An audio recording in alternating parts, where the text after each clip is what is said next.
Dear agents, we've seen players circumvent game mechanics and systems in order to gain an excessive amount of XP in a short amount of time. This is resulting in high latency on our servers and thereby making the game unstable and unenjoyable.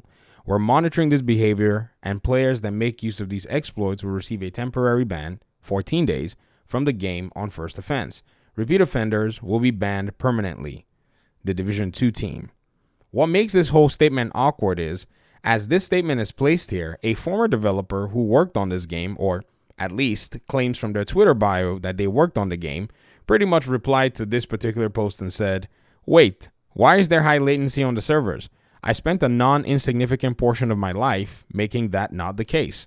This is Yan Harasim. I don't know how you say this last name, but apparently they are a former Ubisoft massive developer, also have worked with Sharkmob, and right now are working as a developer on another project. This is a project on a racing game, by the way. If you want to check it out, you can check it out. I was checking it out just now. Apparently you have to wait for a wait list to get a beta key into the whole thing. So I'll fill out that form later, see if I can support their team and what they're doing.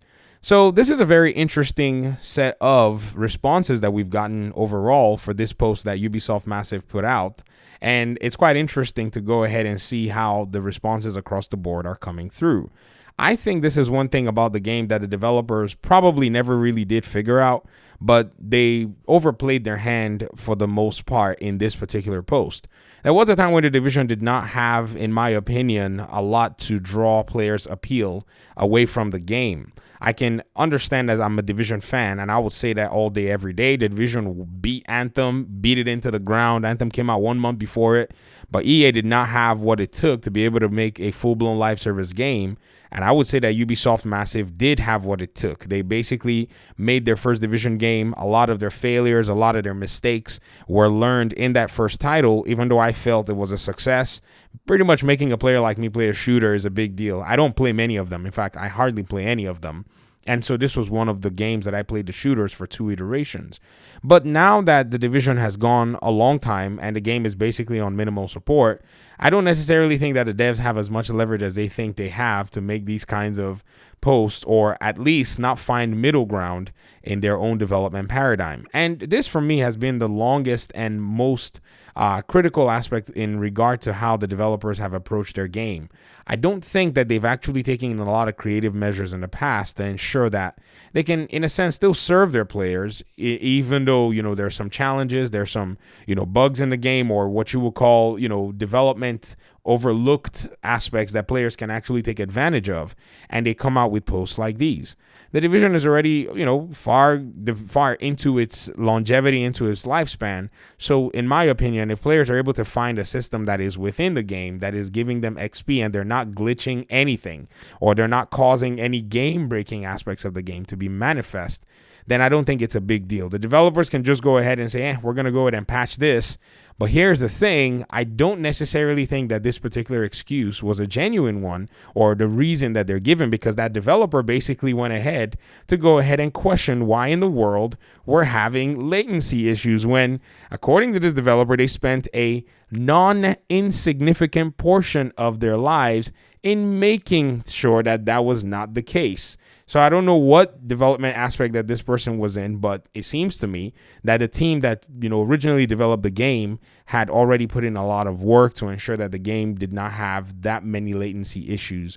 And so it seems to be that the servers, or I would say they've collapsed a lot of the infrastructure as well as the teams working on the game. This is just hypothetical. I'm not saying it's definitive in a sense. I'm just making sure I put that as a hypothetical thing.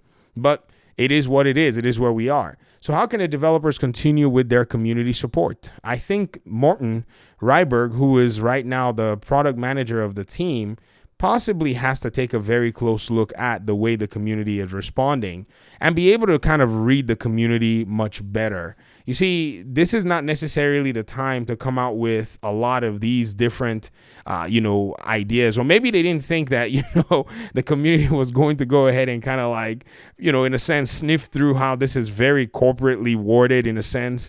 We understand that there are all kinds of different things, in regard to how the game is being run. And over the years, we've heard and we've learned about the way the team is managing the game. Not saying anybody is doing anything bad. The question is, Ubisoft has only allocated the resources that they've allocated. I'm not blaming the developers. I'm just saying that sometimes it's okay to just come clean, and come forthright, like the way they went ahead to talk about when, the build generation system had an issue, and they were very plain and open about it. That really did, give a lot of respect, to the community and their understanding. But this to me does not necessarily seem to resonate or vibe in that way. It seems to me like a way to just say, hey, we're probably going to try to solve a problem here that, is possibly, as a result of other resources that we don't have. And instead, we're going to go ahead and just throw out, this huge, restrictive measure for everybody else. And keep in mind that I was one of the people that defended Massive when they had those first set of suspensions at the time that it happened in Warlords of New York, because that was actually a big issue. I was very unpopular for that one. People, yelled at me, and, I'm always, anyways, a contradictionist. Or how do you put it? I'm always somebody who's always like, did I say contradictionist? Well, that's not the right word to use. What do you call that word? It's a word where you're always basically on the other side of what the popular belief is. Contrarian. I lost my use of grammar today.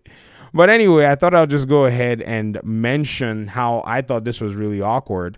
And for another former developer to poke a hole in that reason, really does leave everything up for question. I don't know. I'll leave it here. I'll let you guys talk in the comment section. And hopefully I don't contradict myself in my next video. How embarrassing. Peace out.